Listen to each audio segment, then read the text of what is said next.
Hey, welcome. Today, we're going to unravel an absolutely wild story. It's about how a decision made thousands of years ago ended up having a huge impact on one of the most advanced pieces of technology humanity has ever built. So let's just dive right in. Okay, I know, it sounds like the beginning of a really weird joke, right? What could a spaceship, the absolute pinnacle of engineering, possibly have in common with an ancient animal used for war? Well, you're going to want to stick around because the answer reveals this unbelievable, unbroken chain of history that, believe it or not, still shapes our world today. So, our journey starts with one of the most amazing machines ever created, the space shuttle. Just a total marvel of engineering. But it had a little secret, a really peculiar design limitation that was locked in place by something that happened way, way before anyone even dreamed of rockets. So you see those two giant rockets strapped to the side of the main fuel tank? Those are the solid rocket boosters, or SRBs. Now, here's the thing. The engineers who designed them, they actually wanted to make them a bit fatter, for better performance.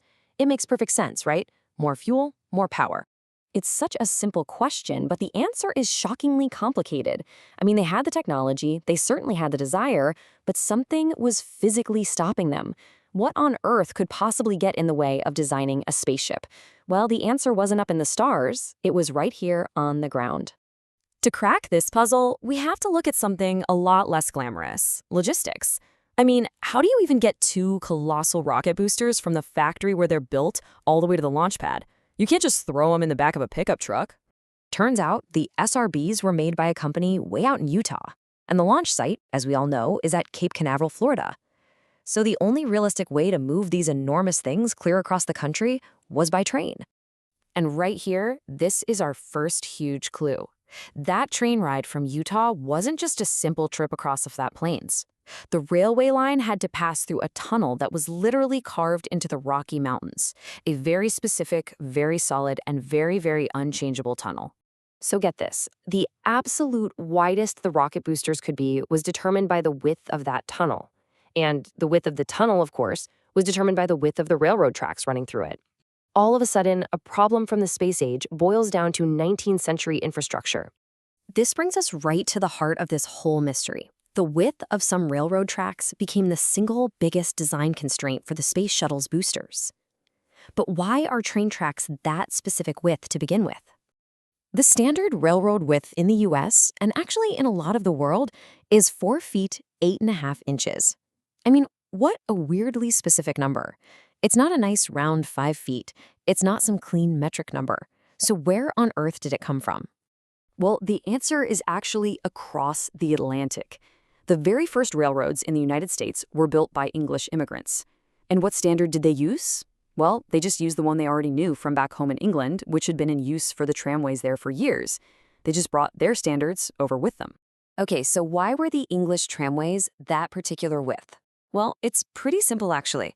The folks who built the tramways, they used the same tools and templates that they had already been using to build wagons. And those wagons just happened to use that exact same wheel spacing. It was just easier that way. We are getting so close. So we've peeled back the layers from the space shuttle to the railroad to the English tramway and now to a horse-drawn wagon. So the next obvious question has to be, why were the wagons built that way? Why that weird specific spacing for their wheels? And now we get to the final and frankly the most incredible leap back in time. The answer to why English wagons had a wheel spacing of 4 feet 8.5 inches, well, it lies in the actual roads they traveled on. See, the old roads across England and Europe weren't paved highways like we think of today. They were basically just dirt tracks that had been used for centuries. And over all that time, wagon wheels had carved these really deep ruts into the ground. And this is just simple physics in action. If you built a wagon with a wheel spacing that was even a little bit different, it couldn't follow those existing ruts. The wheels would get jammed, the axles would get strained, and your wagon would literally break apart. So to survive, you had to follow the standard. You had no choice. So who made those original ruts? Imperial Rome. The very first long-distance roads in England were built by the Roman legions for their war chariots. And these chariots were all built to a standard size, and their wheels carved the very first paths that basically everyone else would follow for the next 2,000 years. It's just incredible. And here it is, the whole just absolutely mind-bending chain of events. A standard set by Roman war chariots determined the wheel spacing for English wagons. That standard got passed on to tramways, then to railroads. That railroad standard determined the size of a tunnel in the Rocky Mountains, and that tunnel determined a key design feature of the space shuttle. Just let that sink in for a second. The original Roman standard was based on the space needed for 2 war horses side by side. So a critical piece of the most advanced transportation system ever built was determined literally by the width of a horse's backside. You can't make this stuff up. So, what's the big takeaway here? I mean, besides being an amazing bit of trivia, this story holds a really powerful lesson about how our world works. And yeah, how it can actually apply to our own jobs and our own lives. This phrase. You've heard it, I've heard it. It might be one of the most dangerous phrases in any language. It's the sound of progress just screeching to a halt. It's when we accept a standard without ever asking where it came from or if it even makes sense anymore. This story is the ultimate example of how systems just keep going. A decision that was made for a perfectly good reason 2,000 years ago, the width of 2 horses, just keeps echoing through time, creating a standard that lives on long, long after the original reason is totally forgotten. So here's the takeaway. The next time you're told that something has to be done a certain way, or you're handed a spec sheet and told this is just how we do things, I want you to think about this story. Challenge that assumption.